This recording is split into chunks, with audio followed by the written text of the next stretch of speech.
good morning, VFC kids, and welcome to Sunday School. I am really excited to join you guys here this morning. You know, Pastor Tim is actually giving the other message this morning, so I volunteered to come and sit in with you guys for Sunday School online this morning.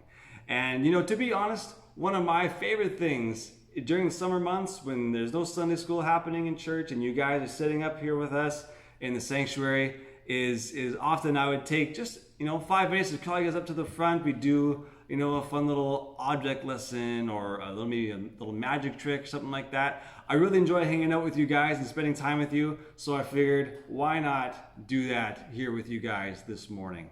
So I brought my trusty magic bag with me, and we're going to see what we can, what kind of magic we can create this morning. So let's see what we got. That's not really used for magic. Cheese slices. You know what? I think that's actually part of my lunch. Some rope. You know what? We can do something with that, I think. Slipper. It's in here.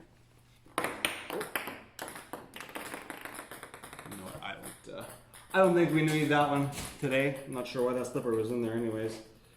A ball and some cups. We can make something work here, I think. I think so. Well, you know what? I want to talk to you guys this morning about trusting God. Not just believing in Him. I'm saying that we're trusting Him all the time. No matter what's going on, we trust Him. Because the amazing thing about our God is that as big as our problems may be in life, or as big of a challenge that we may face sometimes, God, our God, is always bigger than those circumstances, than those challenges, than those problems. And it reminds me of the Bible story of David and Goliath. You guys probably remember that story, right? If you don't, it's found in 1 Samuel 17, and it's a really, really awesome story. So let's kind of go through it a little bit here. I got 3 pieces of string, so we're going to use these as kind of, the characters in the story. So we've got, what do you think this one is? The shortest one. So probably David, right? Next we'll have, the soldiers in the Israelite army. And then this huge one, who would this be? Goliath. Yeah. So, just a quick recap of that story.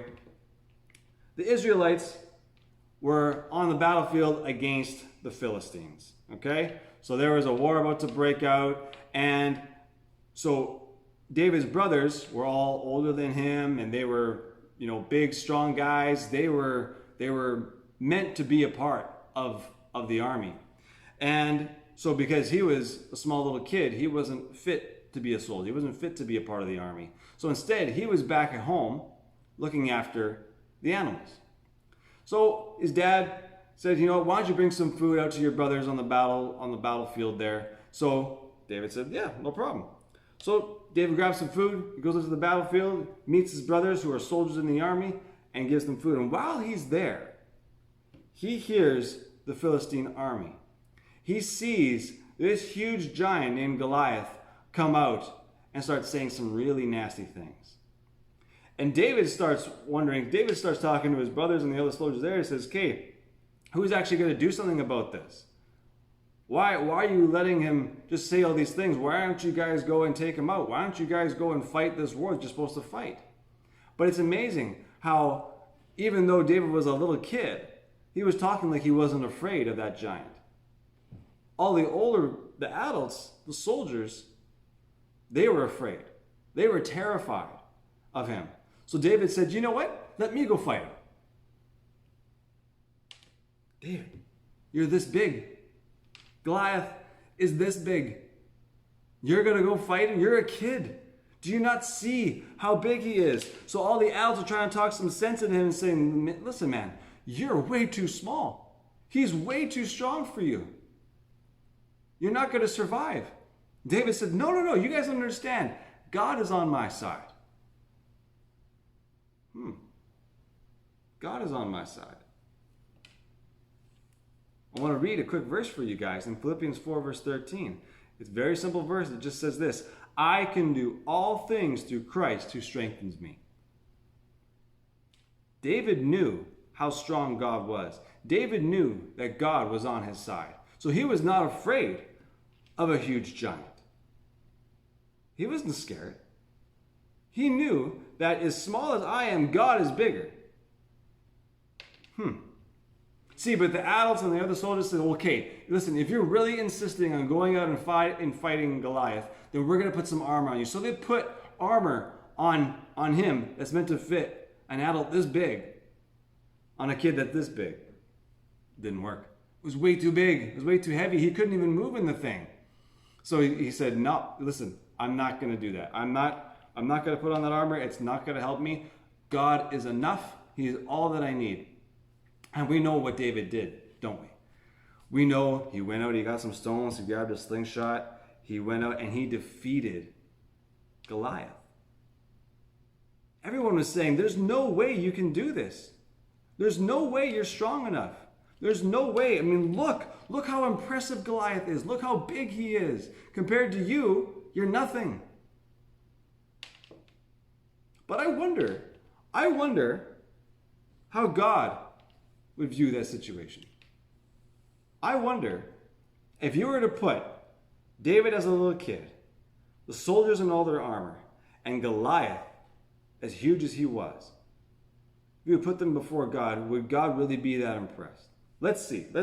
If we would put all of these strings together representing David, the soldiers, and Goliath, if we would put them all together,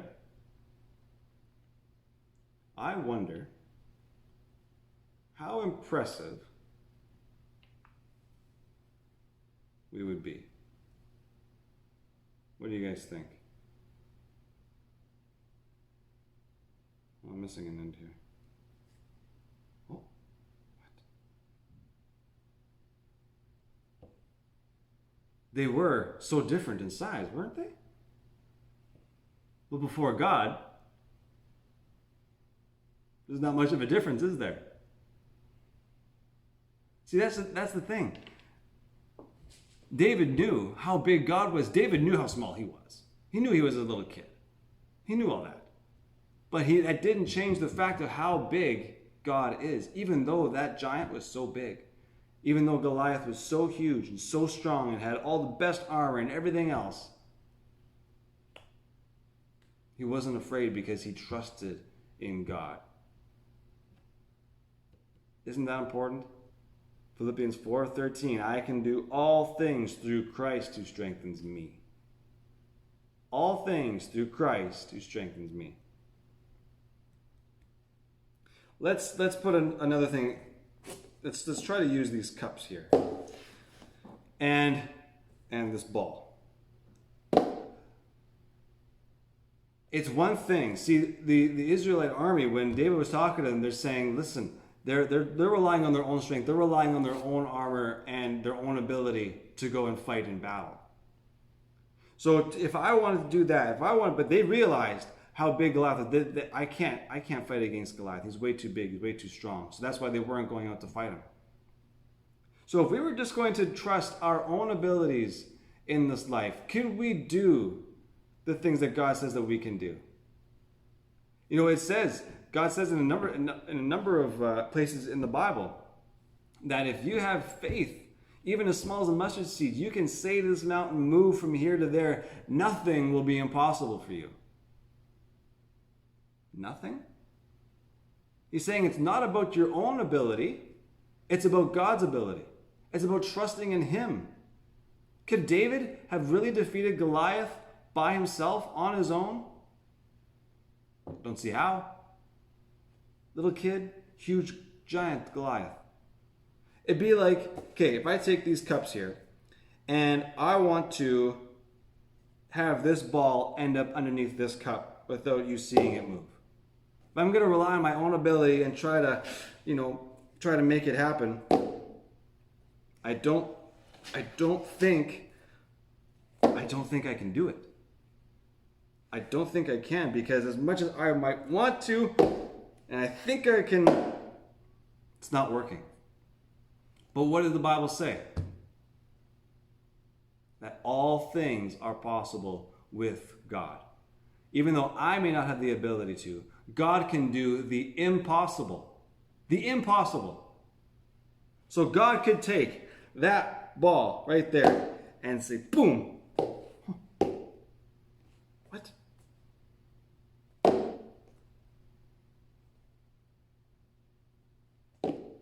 How? Because nothing's impossible for him. Nothing.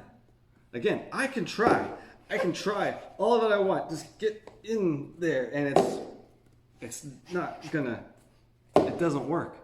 But if I'm trusting in God, the impossible actually becomes possible. Isn't that weird? See, the amazing thing with God is that regardless of how big the challenge is that's facing you right now, regardless of how big and scary things can be sometimes, no matter what it is, our God, your God, is better, is greater, is bigger, is stronger, is everything. Everything. See, just like with those pieces of string. Before God's eyes, was one more impressive than the other? No. To man's eyes, our own way of thinking, yeah, you know what? We would see, you're a little kid. How are you going to fight a giant? Well, with God, I can. With God, you can. There's a fun verse in 1 Timothy 4, verse 12. It says, do not let anybody look down on you because you are young. But set an example for the believers in speech, in conduct, in love, in faith, and in purity. Set an example for the believers in speech, in conduct, in love, in faith, and in purity. Guys, it is so important for us to trust God. But in the same way that we just read in that example of David and Goliath, that when young, little kid David went to the adults, all the adults were saying, no. They were looking down on him, weren't they? They're saying, you're too small, you're too young, you're too weak, you're too all of these things. But it was David's faith in God, it was David's trust in God that actually brought about that victory. And it's amazing how David, from being a little kid and defeating Goliath, actually went on to become king. See, God can use the things that seem unimpressive to us. God can use the things that seem really small or really weak or not very talented or anything else like that. Guys, I want to challenge you. Trust God. Trust Him so much over everything else, over your own abilities and everything else. Trust in God because it is Him that can do amazing things through you for His glory. See, these little magic tricks are kind of fun and entertaining. See, God doesn't do miracles for our entertainment. But He gets to show us how amazing and how trustworthy and how strong and how big He is by using things that seem so small and insignificant to our own eyes. See, you guys are here for a purpose. I want to encourage you, all of you, young and old right now, trust God more than you ever have before. Because there is nothing that's impossible with Him. Right? I want to pray over you guys right now. Jesus, thank you so much for our opportunity right now just to gather for Sunday school online. And Father, for just the example of how there is nothing that is impossible with you. I pray that every single person, again, young and old, that's hearing this right now, that we would trust in you more than ever before. We may see these mountains in front of us, we may see these giants facing us. But God, we realize that our God is far greater than any mountain or than any giant or any problem that we might face. So Father, regardless if we're in stormy seas right now or calm seas, I pray that we would trust you, we would honor you, we would praise you for who you are. And we thank you, God, for your incredible love for us, and that you never leave us or abandon us or forsake us. Help us to understand every single day that our God is on our side. and that there's nothing impossible with you. We love you, Jesus, and we thank you. We thank you for how amazing you are. Amen. Guys, thank you so much for joining me here this morning. Hope you guys have an amazing week, and we'll see you soon.